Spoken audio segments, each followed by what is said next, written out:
अस्सलाम वालेकुम व्यूअर्स। आज हम आपको फिरनी बनाना सिखाएंगे।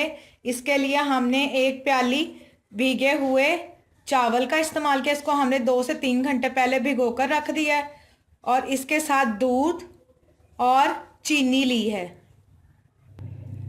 हमने चावल पानी को निचोड़ लिया और अब इसको दूध के साथ ग्राइंड करेंगे ग्राइंडर में।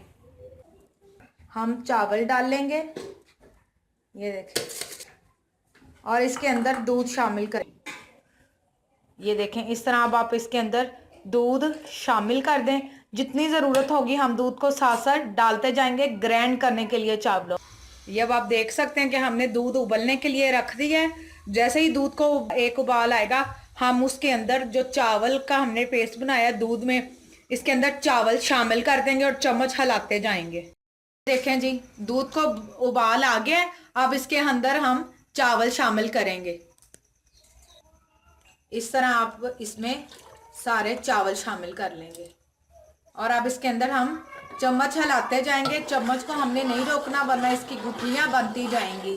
इस तरह आपने चम्मच को हिलाते जाना है और चीनी बिल्कुल एंड में जब तैयार होने वाली होगी फिरनी में, तब हम चीनी शामिल करेंगे। ये आप देख सकते हैं, मुसलसल चम्मच हिलाते जाएंगे। देखें, गाढ़ा होता जा रहा है। ये देखें जी, बिल्कुल गिल्टी नहीं होनी चाहिए। अब इसके अंदर हम 1 कप चीनी शामिल करेंगे। मीठा आप अपनी हस्बे ज़रूरत भी ले सकते हैं, लेकिन हम 1 कप चीनी लेंगे।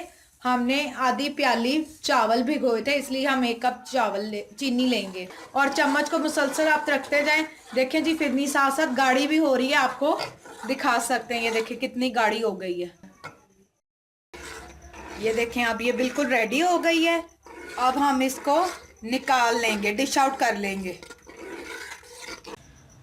हमारी फिरनी की डिश बिल्कुल रेडी है और इसको हम आलमंड और कोकोनट के साथ गार्निश कर लिया है। उम्मीद करती हूँ कि आज की हमारी आपको डिश बहुत पसंद आई होगी। ट्राई करना मत भूलें और हमारा चैनल सब्सक्राइब करना मत भूलें। Thank you. अल्लाह हाफिज़।